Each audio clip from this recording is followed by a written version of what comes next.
We'll be back from the break. Still watching Smart Means Business on Smart 24 TV. I'm Andrew Barigi, and definitely here on your daily Kickstarter as we bring you the latest in relation, of course, to the business-related aspects. Now it's the budget month. Yes, we're still into that honeymoon since the budget was read, but definitely there are quite lots of aspects that need to be understood, most especially when it comes to the low, what we call Ubuntu 1C, the low household people. Sometimes they never really get to understand how some of these things operate due to the complicated terms in there. But before I get further into the discussion, don't forget the markets on the Zabo platform, which have already opened. Now, for you to be a part of this, it's very simple. Star 292 hash is simply the USSD code for you there, and you'll be available with a number of options where you will be in position to buy government bonds and securities for as little as 15,000 Ugandan shillings. Now, the markets have already opened. They open at 8:15 a.m. and they'll be closing at 3:15 p.m. East African time. This is effective Monday up to Friday. Now, like today is the last day, and this week we had no public holiday. Yes, because on public holidays and the weekends, these markets are inaccessible. But despite the fact you have all the rest of the days, at least to make yourself quite some good amount of money. And by the end of the week, 15,000 only for the start. Though you can still choose to invest more. But Zabu says, let's grow together, come with a little that you have, and see how far we can proceed when it comes to your personal growth and development. Now, Zabu says, my money, my future, and the Old East Africa says, do something new for yourself come the year 2023. Now, of course, still with Mohammed Ivan here, the Senior Programs Officer, Infrastructure and Private Sector, that is JIGA. We are proceeding still further in the matters in relation to infrastructure financing. Mr. Ivan, yes. Now, another aspect, a very important, of course, topic to really look into is the transportation in the urban area. How are we looking towards that as a country? Thanks so much, Andrew. Excuse me. It's okay. That is a very important topic that you brought up. We've seen in the budget, we've secured about $600 million, that's say 2.25 trillion Uganda shillings, for investing in the greater Kampala metropolitan area infrastructure. And a bigger chunk of that is going towards transportation, and some of it in drainage and the softer components. Again, at the sector, because I'm part of the sector, and there are some areas I feel we cannot have any excuses. Exactly. Again, on the issue of public transportation in the greater Kampala metropolitan area, I don't think as a sector we have any excuse to give. It is a key area that we should have really prioritized from the beginning. We would have avoided all this congestion that we are seeing at the moment. In a city where you're having the largest share of your GDP coming from, in a city where most of the people find their work, in a city where you want to attract the private investors to come in, we cannot afford to have this kind of public transportation. Because what does it cost? What does it come to? It comes to loss of time in the congestion, and that's a cost. Yes, to time, Andrew coming to work and Ivan going to work. Exactly. What does it come to? It comes to pollution. So much paratransit modes that we have means that if I'm to move from here to another point, I take a boda, for example, that's an engine running. Andrew has an engine running. Yet we can have one engine, for example, that can transport over 100 people. Okay. And there we are cutting down on the emissions. So I was excited to see that there was money secured for this area. We are yet to understand the details of the scope of the projects therein. But my wish is that really we tackle the aspect of public transportation. Let's move away from the 14-seater, the one-seaters of the borders, to larger capacity transportation modes of the buses maybe to start with. And later, why not, the rail. So that we can transport people timely and they get to work and we really reduce on this congestion. So I'm really optimistic that we can handle that starting with this budget. Very interesting. And then also some other important factor here in regards to maintaining infrastructure setups and climate change, because we might creating the balance. How have we planned for that? Absolutely, and again, this comes to the shift into modes. Because if we are moving into, for example, rail, say electric rail network, if we are moving into policies that discourage the importation of very old cars into the country, I was glad. I was seeing that import tax was waived for electric cars and hybrid cars. That is a step in the right direction. So if we can enhance these areas and have modes that are green, reduce on the modes that are really emitting a lot of gases, then we would be moving in the right direction. And green the corridors, for example, transport corridors. There is a lot that we can do that surely we should have done earlier, but it's never too late though. These are things that we need to start doing and focusing on. Absolutely interesting. And then if you, in most developed countries in the Western world, because talking about infrastructure, for example, roads, we have a challenge here. The tons which pass onto these surfaces, you know, they are not specific. You find a road is harboring a truck, is harboring a sedan, an SUV, and you know, yet the material in itself probably is meant for, the thickness probably is meant for what we call a sedan, you know, a simple car, you know, but we see trucks, huge trucks. We don't have that display. Why am I seeing a huge truck on Kampala Road? What is it doing there? It's carrying sand. what business? So, I mean, how do we really look into such regulations? Because I believe those are one of the issues as to why we have these roads. In other countries, these trucks have their own routes, which also connect to city centers in a way, but different. Why is it so hard for us? Is it the money that is expense? But with these funds which are coming in, have we even thought of such mechanisms? Interesting scenario. Yes, of course, when the engineers are designing roads, they look into all these aspects. They first study the nature of traffic on the road existing, and then they project the expected traffic. That's how they decide, say, the thickness or the nature of the surface of the road.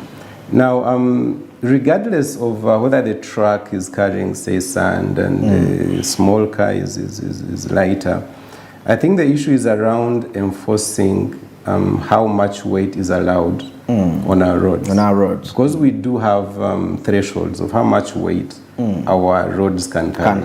Can handle, yeah. And I think UNRA, especially on the national roads, have demonstrated that they are strong in that. Because you'll find a number of weigh bridges at different stations on the network. So I don't think it wouldn't matter really the type of car, for as long as that the road that was made for a specific weight carries that weight and nothing more. If we enforce that, then we should be able to see our roads lasting. Much longer, yeah. Because now, I guess now they should count on the heaviest truck that is going to use the road. Yes, sure. If, for example, be the gauge. Yeah, sure. If you're looking at, say, the main corridor from Mombasa to Malaba to Kampala to Rwanda, you'll find that design was designed for heavy roads. Okay. That's why you find the time when Katonga failed and traffic was diverted to Sembabuli, there were some complaints that some of the culverts are failing. Maybe that road was not designed to carry the weight coming from Mombasa going to Kigali. But the main corridor, the Masaka Road, was designed for those weights. So, yeah, those are things we need to really ensure that the road carries the weight it was designed for. Interesting. And maybe if we can take a look at the big broader perspective here, any East African nations that we benchmark from to set up our policies when it comes to infrastructure development, if we had to start from our neighbors from the region? Yeah, we do. I'm aware that there are standards developed for Uganda, specific for Uganda. I'm aware that especially the ESC does guidelines to guide, say, the functionality of the network for the whole region. Whole region, yeah. But then basing on that, countries are supposed to make their specific, say, standards for the situation, because sometimes you might find we cannot carry the standard of Tanzania straight and put it into Uganda. But they are closely related.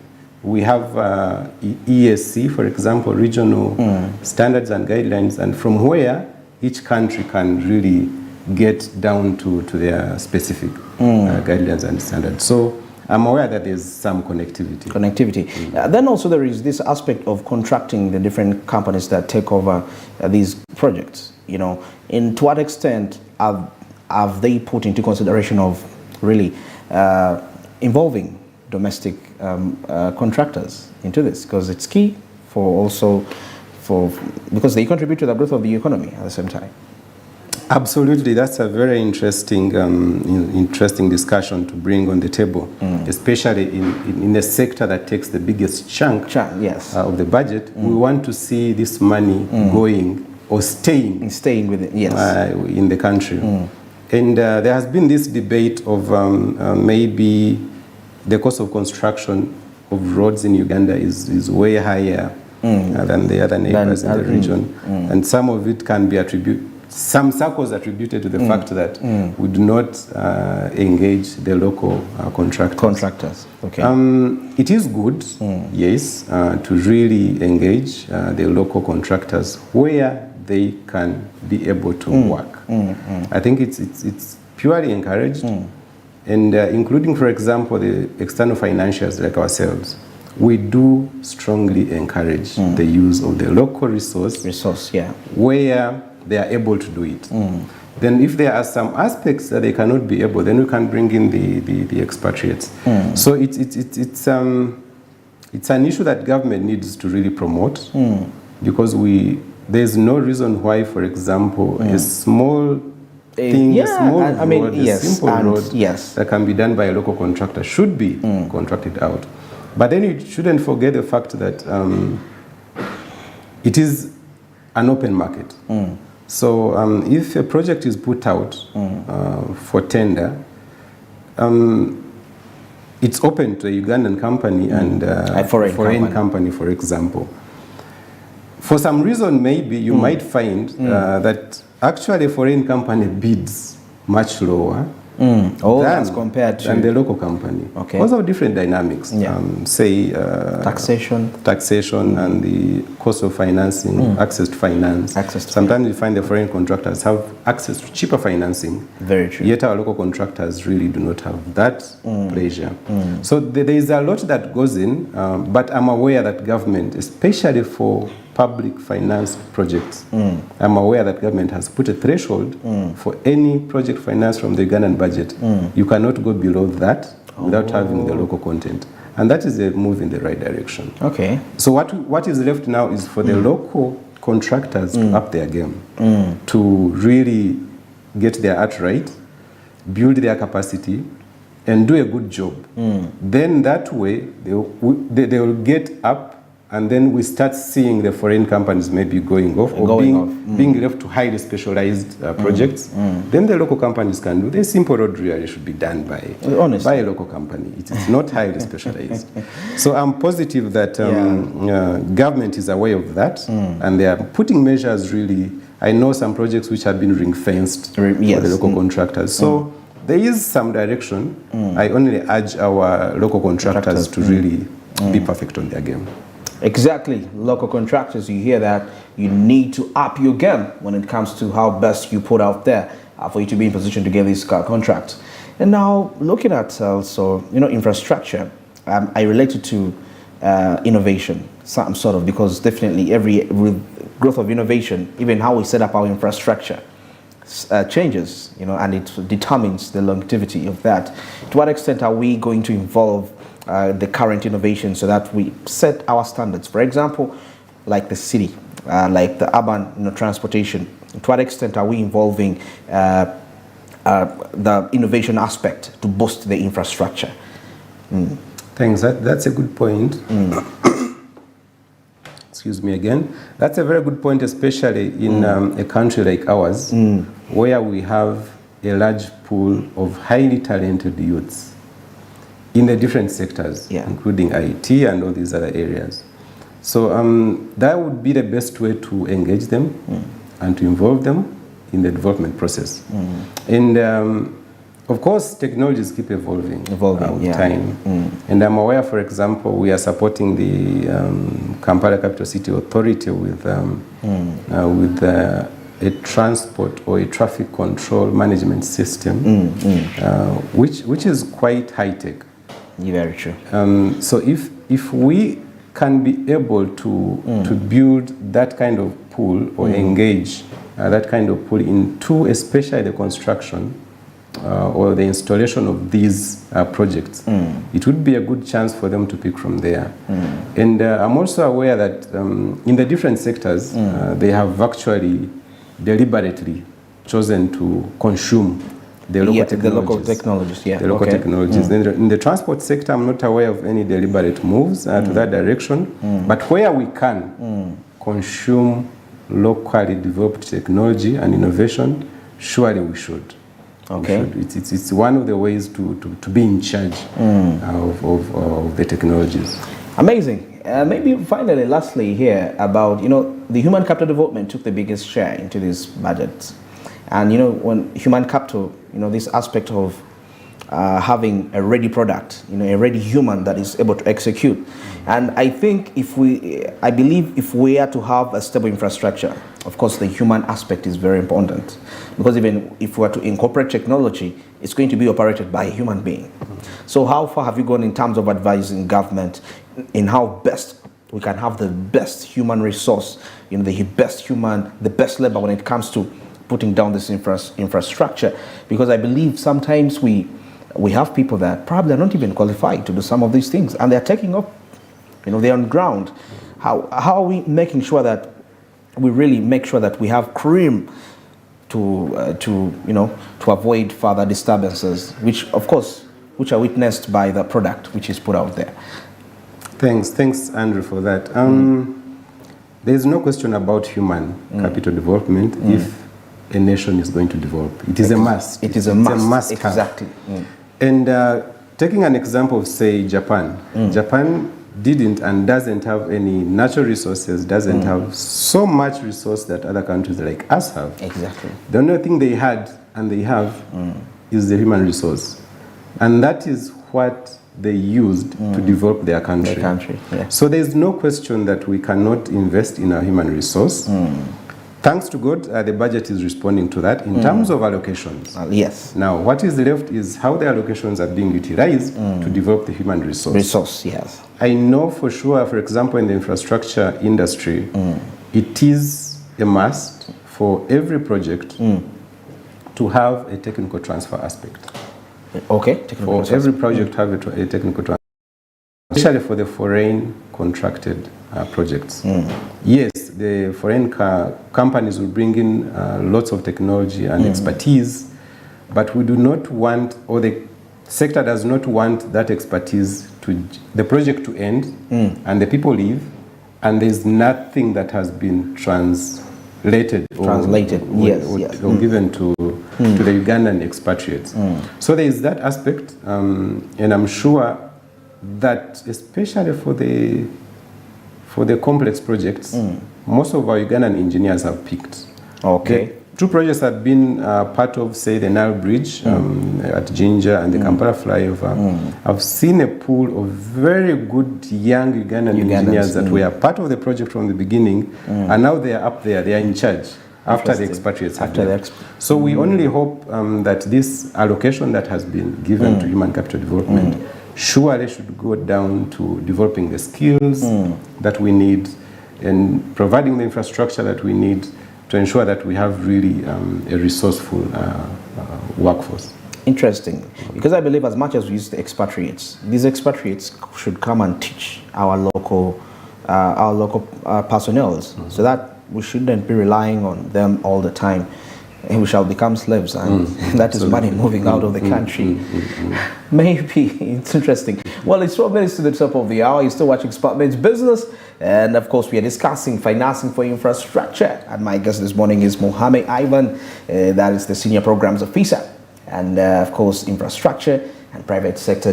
Maybe what are your last remarks as before we sign out? Well, as we close, thanks so much, Andrew, for hosting us. For me, the key is, yes, we've seen budget being allocated to the critical sectors, human capital development, infrastructure.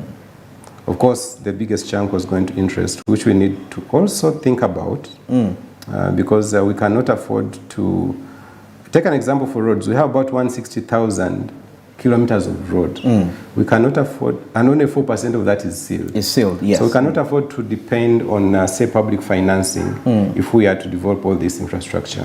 We need to think out, to cast our net wider to other sources of financing, the private sector and other modes. Okay. That is one. Two, we've seen the budget being allocated. I think what is left now is absorption. Absorption, exactly. And releases as well. We encourage government to release in time. In time, yeah. So that the financing and the funds can go, get to the use. And also absorption by the agencies. We've seen some incidences where sometimes budgets are taken back. So we encourage a proper absorption and integrity in everything that we do to ensure that this budget that has been allocated to the different sectors really goes to the work it is intended for. All right. Thank you so much, Mr. Mohammed. It's been a pleasure to have you here. Thank you so much, Andrew. Yes, sir. And of course, the discussion has been on financing budget infrastructure. And definitely right now, as we come to the end of the show, don't forget on DSTV channel 372, GOTV, that is at channel 320, and we are available on free to air. And of course, also go to your Play Store and download the Smart Digital application. You'll be able to stream the programming all the way out in your car, the comfort of your home, at any place as we are very comfortable. And also smart24.tv, smart24 live, that's on our YouTube, smart24.tv, that is live, smart24 rather, live on YouTube. You stream us at any part of the country that you still will be at. Now, smart24.tv, that's our official website. You can visit and you will be able to get some in-depth related topics and much more analysis on the different aspects if you want something very in-depth. But of course, don't forget still, the markets on the Zabo platform are already on. Star 292 hash is the code for you, and you'll be available with a number of options to buy government bonds and securities for as little as 15,000 you get in shillings. Yes, the markets opened at 8:15 a.m. and they'll be closing at 3:15 p.m. East African time. This is effective Monday up to Friday, except from the weekends and the public holidays, when markets can be accessed. But despite the fact you have the rest of the 5 days to capitalize and make yourself quite some huge profits, something which I think is very important and very amazing for you as a trader. In most cases, you could have experienced trade deficits. That is throughout the week. Now, Zabo made this a reality. Star 292 hash is the USSD code. Regardless of whether you have a smartphone or not, that's the code you just need to dial. Now, Zabo simply says my money, my future, and Autox East Africa says do something new. At Smart24 TV, that's on Twitter. Smart24 TV official, that's on Facebook. Yes, you will be having those discussions in relation to that. And of course, above all, we're heading into the weekend. It's a Friday. However much we're excited about that. But of course, never forget to reflect on how the previous week has been and lay down strategies for the coming week. Of course, balance the fun and the planning at the same time. Be productive. Till next week. Good morning.